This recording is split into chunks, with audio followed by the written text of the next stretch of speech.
गाड़ी बंद होते ही एकता बदहवास सी हो जाती है। वो वहां अकेली थी, आगे पीछे कोई नहीं था।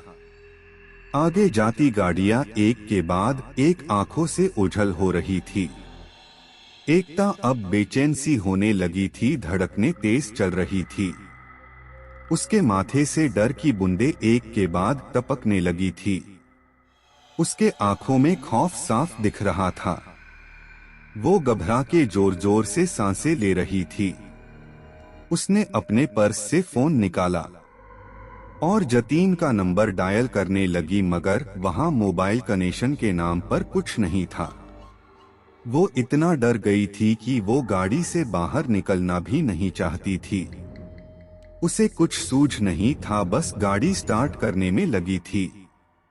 वो बार बार चाबी को दाएं बाएं घुमा रही थी, मगर नतीजा वही, गाड़ी स्टार्ट नहीं हो रही थी। अचानक से एकता की नजर उसके पर्स में जाती है और उसमें एक तवीज दिखता है।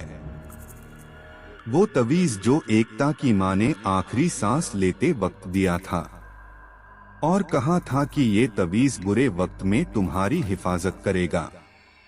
एकता ने तुरंत तवीज लिया और आंखें बंद करके फिर से गाड़ी स्टार्ट करने की कोशिश करने लगी। मां का दिया तवीज काम कर गया था। गाड़ी एक झटके में स्टार्ट हो गई थी। एकता के तो जान में जान आई हो ऐसे राहत की सांस ली। एकता तवीज की शक्ति से अचंभित हो गई। वह समय व्यर्थ किए बिना वहां से चल दी। 1 किलोमीटर का रास्ता काटा था। वहां उसे एक बोर्ड दिखता है। उसे बोर्ड पे लिखा था डॉट भैरव चौक। भैरव चौक नाम पढ़ते ही रोंगटे खड़े हो गए और आंखें खुली की खुली रह गई। उसकी सांसें फिर से तेज रफ्तार से बढ़ने लगी। वही भैरव चौक जिसके बारे एकता ने पढ़ा था, जहां पर खून, बलात्कार जैसे वारदातें हुई थी। उसने फिर से तवीज को हाथ में थामा और एक पल के लिए आंखें बंद की, जैसे वो भगवान से दुआ मांग रही हो कि अब की बार गाड़ी बंद ना हो। मगर ये क्या? एकता की कार भैरव चौक के नाम के बोर्ड के ठीक सामने आकर रुक गई। उसने बाहर का नजारा देखा तो वो बेहद अंधेरा और डरावना था। जुगनू की टमटमाटी रोशनी के सिवा कुछ दिखाई नहीं दे रहा था।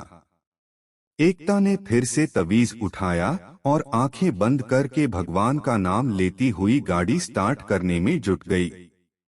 गाड़ी के चाबी को दाईं बाईं घुमाकर उसकी उंगलियां तक थक गई थी, मगर अब की बार गाड़ी शुरू होने का नाम ही नहीं ले रही थी।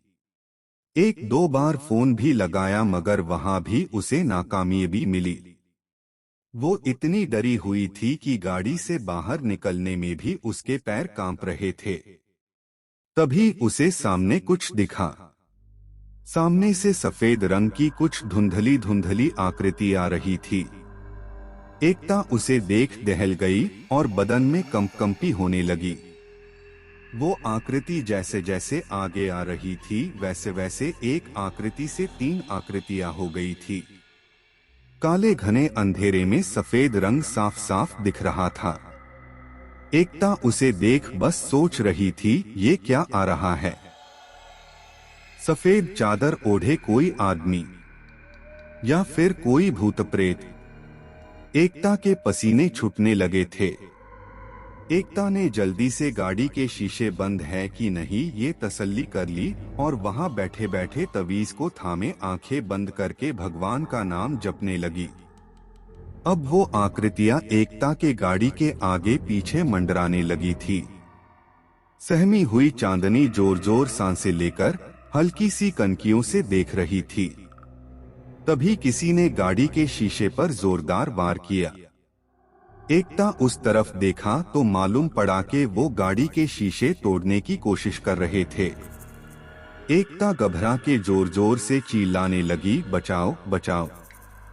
एकता चिल्लाती रही और वो शीशे पर वार करते रहे और एक शीशा तोड़ दिया।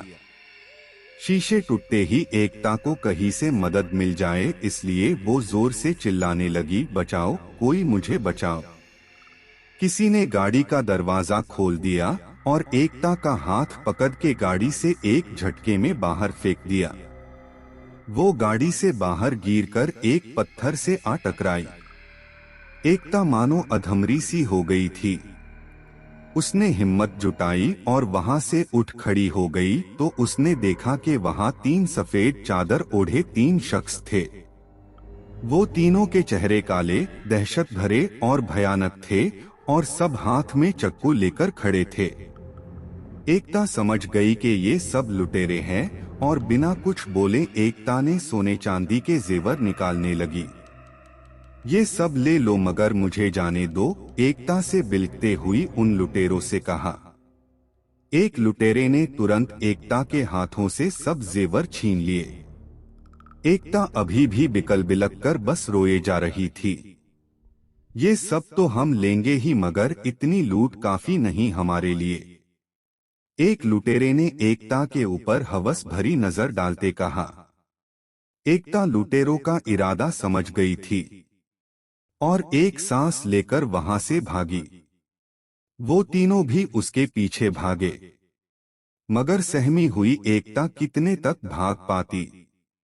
उन तीनों भेड़िए ने आखिरकार एकता को पकड़ ही लिया। बचाओ बचाओ, एकता पूरी ताकत से चिल्लाई। यहां तुम्हें बचाने वाले कोई नहीं आएगा। चिल्लाओ जितना चिल्लाना हो उतना, एक लुटेरे ने हंसते हुए कहा। तभी एक लुटेरे पर पीछे से तेज वार होता है। वो लुटेरा वही ढेर हो जाता है। एकता को एक आशा की किरण दिखाई देती है। वो दोनों लुटेरे पीछे देखते हैं कि ये वार किसने किया। एकता भी उस तरफ देखती जहां से वार हुआ था। वहां वो कॉलेज के 5 स्टूडेंट होते हैं जिसे कॉलेज 5 पापी कह के बुलाती थी। वो 5 स्टूडेंट बचे 2 लुटेरे पर झपटे हैं, उन्हें मार मार के बेहोश कर देते हैं।